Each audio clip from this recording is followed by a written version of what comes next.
Povo de Deus, povo abençoado, como é que vocês estão? Tudo bem? Sejam todos bem-vindos ao canal Eric Ribeiro. Desde já agradeço a presença de cada um de vocês. Que Deus te abençoe, Deus abençoe tua casa, Deus abençoe a tua família, em nome do Senhor Jesus Cristo. Hoje aqui, nós vamos aqui fazer essa live maravilhosa com o nosso amigo aqui, doutor Luiz Miguel, o nosso irmão Antônio e o nosso querido aí, irmão Josué Augusto. Nós vamos aqui abordar, vamos falar sobre a sentença, mais um processo que o dono do Recife, dono do Recife, perdeu novamente, né? Ele não esperava isso. Como ele não tem argumento, ele pega o dinheiro de dízimo e oferta e paga advogados para tirar o vídeo da pessoa da plataforma, né? Mas só que Deus faz justiça, né, meu irmão? Deus é justo, né? O homem não quer ser questionado por ninguém, viu? Então, mais uma vez aí, passando vergonha, humilhado, é triste, viu? Gastou milhões, porque gasta milhões nessas coisas aí, porque vem de bom tempo, com advogado, com isso, aquilo, outro, para perder e ainda ter que pagar os advogados da Google. Olha que situação. Queria cumprimentar aqui, de um por um aqui, o nosso querido doutor Luiz Miguel aí. Seja bem-vindo, doutor Luiz Miguel. Obrigado aí a todos, obrigado aí Josué, a Antônio e você, Eric, pelo convite a participar dessa live, que certamente servirá de parâmetro para esclarecimento aí ao público que lhe assiste e também ao público em geral. Logicamente que trazendo verdades sobre tudo isso que está acontecendo hoje aqui no estado de Pernambuco em relação às igrejas evangélicas. Amém, obrigado, doutor. Queria dar também uma boa-vinda ao nosso querido irmão Josué Augusto aí. Seja bem-vindo, irmão Josué. Amém, irmão Eric. Que bom estarmos aqui nesse domingo, né? Dia 7 de abril de 2024, já no final do domingo. Amanhã, como tu diz, é de branco, mas nós estamos aqui trazendo esse assunto, né? E a cada vez que o tempo passa, o gestor-presidente da IEADPE e sua gestão está descendo um despenhadeiro como um trem sem freio. E eu não sei até quando ele vai suportar essa decepção. Mas não somente ele, mas como tem levado com ele também nesse despenhadeiro o nome da nossa instituição, né, que é tão conceituada, a Assembleia de Deus. Tá certo. Quero também cumprimentar aqui o nosso irmão Antônio também, que estava com o nome também no processo, o vídeo dele também, né? Querendo tirar da plataforma. Seja bem-vindo, meu amado, em nome de Jesus, viu? Amém. Quero agradecer a todos pelo convite e também esclarecer para toda a sociedade que nós não somos contra a igreja, mas sim contra essa administração e as atitudes que ele vem ao longo de 20 e poucos anos tomando. E isso só quem sofre é o ministério, a instituição. Mas nós vamos hoje tirar dúvida de pessoas que ainda pode ter, mas que hoje serão tiradas. Até a irmãzinha falou assim, a Adriana colocou, paz, irmão Eric, olha, mas nunca acontece nada com o pastor Ailton, mesmo com tantos processos. Por quê? Não acontece nada? O prejuízo que ele está tendo. Esse homem nem dormir não dá direito. Pode ter certeza, nem dormir ele dorme direito. É só prejuízo. Entendeu? É só prejuízo. Está perdendo dinheiro, muito dinheiro, pagando vários advogados, passando vergonha, sendo humilhado em tribunal, mentindo, querendo manipular juiz, querendo manipular sentença, vamos colocar assim, porque quando você está mentindo ao juiz, você está querendo fazer o quê? Que ele toma uma decisão errada. Está querendo até manipular até a audiência para ser do jeito que ele quer, porque o negócio dele é levar tudo do jeito que ele quer, que o capetinha botou na cabeça dele. Olha, as coisas do jeito que tu quer, porque tem dinheiro. Meu amigo, dinheiro não tem valor, a gente que dá valor a dinheiro. Mas quando você chega diante de uma autoridade ali, as coisas complicam, meu amado. Não é desse jeito, não. Você pode ter R$1 milhão, ter R$1 bilhão. Mas no caso aqui dos homens de Deus aqui que estão lutando, eles podem até não ter dinheiro, mas tem o dono do ouro e da prata, o Deus Todo-Poderoso. E Deus é o justo juiz. Deus não erra uma sentença, entendeu? Então, a colheita vem, a vergonha vem, as humilhações no tribunal vêm. Você acha que é bonito no tribunal o pastor, a turma, os advogados investigar até a vida saber sobre a vida do filho do cidadão? Dizer, você quer acobertar o quê? Você está querendo acobertar? Eu vou passar a palavra aqui para o irmão, de um por um, os irmãozinhos comentam sobre isso aí, doutor Luiz Miguel, sobre essa mais uma derrota que ele sofreu aí, viu? Vou passar para o doutor Luiz Miguel, depois eu passo para o irmão, nosso querido irmão Josué Augusto, e para o nosso irmão Antônio aqui, e a gente vai colocar aqui o vídeo do irmão Josué, uma parte da sentença lá, para você ver a humilhação como foi grande, irmão. Vergonha mesmo, fica à vontade, doutor Luiz Miguel.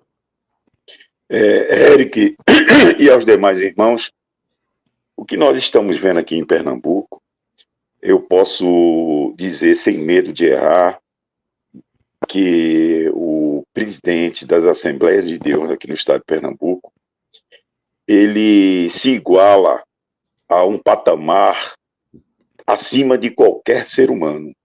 Isso a gente pode ver pela postura dele em púlpito de igreja, a gente pode ver a postura dele em audiências, a gente pode observar que é um homem cercado de assessores que são verdadeiros incendiários, não são bombeiros. Esses homens colocam na cabeça dele que ele é um semideus, que ele é uma sumidade, que ele é o maior pastor, eu posso dizer, do mundo. E, por incrível que pareça, ele acredita que é o maior pastor do Brasil. E, diante disso, os críticos, aquelas pessoas que o criticam, que falam da sua administração caótica no sentido espiritual, ele tenta de qualquer modo, eu posso dizer assim de qualquer modo, porque não foi só com agressão física, mas foi com inúmeros processos contra esses irmãos.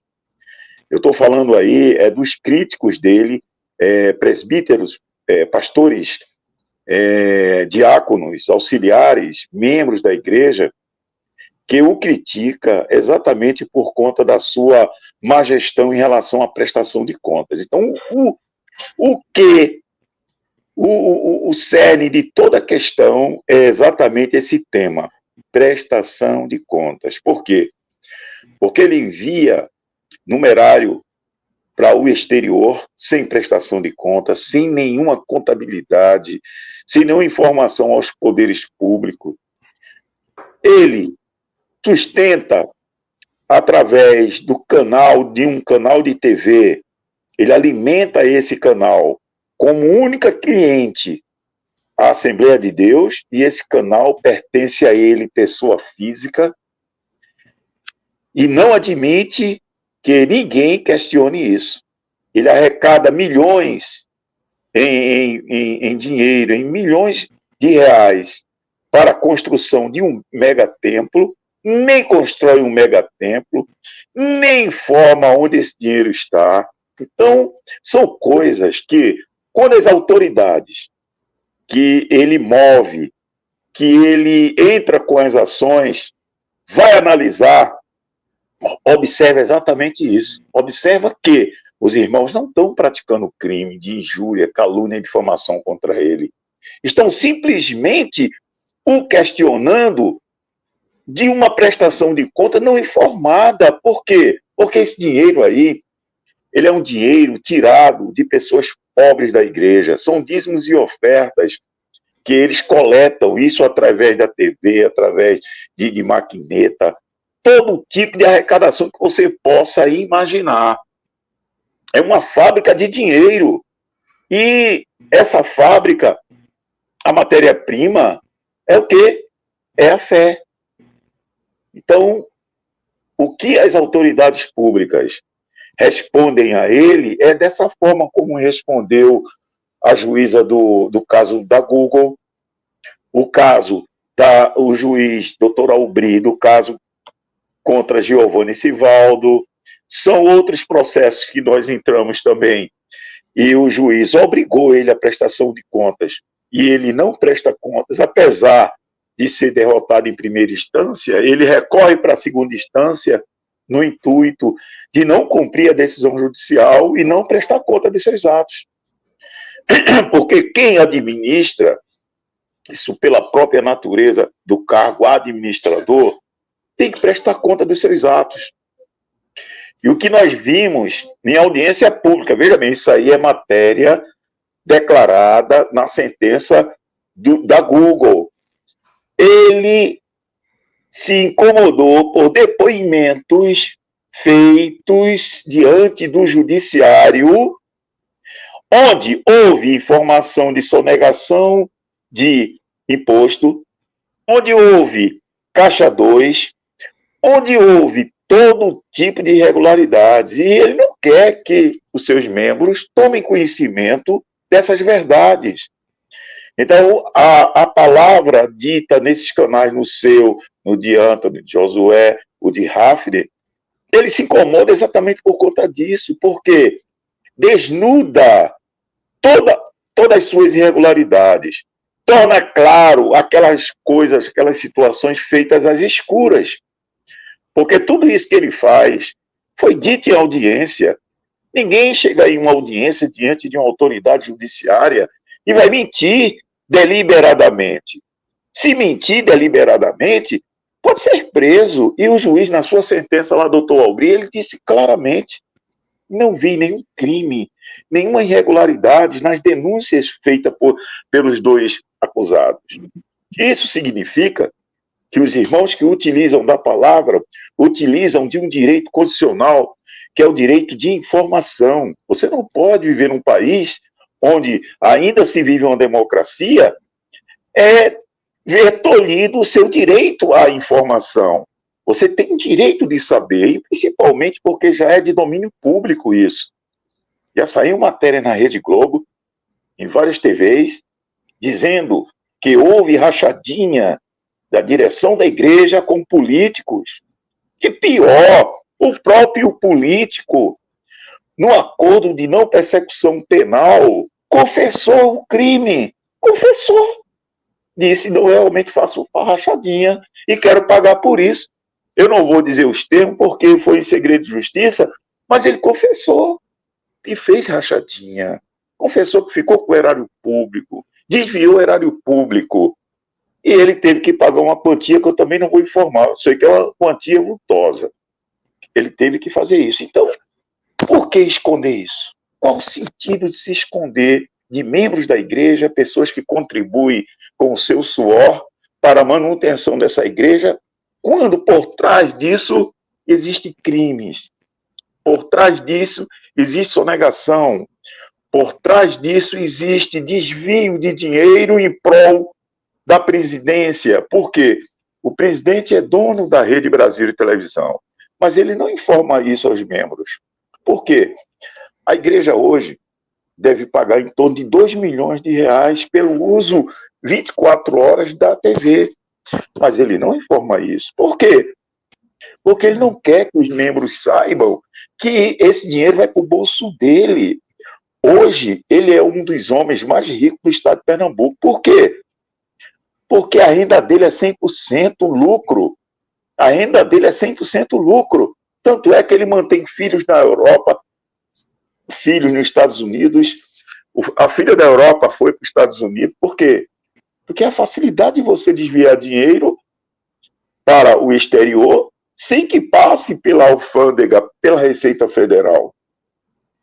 E tem uma decisão aí que está para sair obrigando ele a informar esses valores. Ele vai ter que informar esses valores sob pena do crime de sonegação fiscal. Então a gente está diante de um clã, de uma dinastia na igreja que pratica crimes a portas abertas, aos claros. Por quê? Porque hoje ele é um homem amigo pessoal da governadora, foi amigo pessoal do antigo governador que faleceu. Então ele vive com essas autoridades lá no gabinete dele,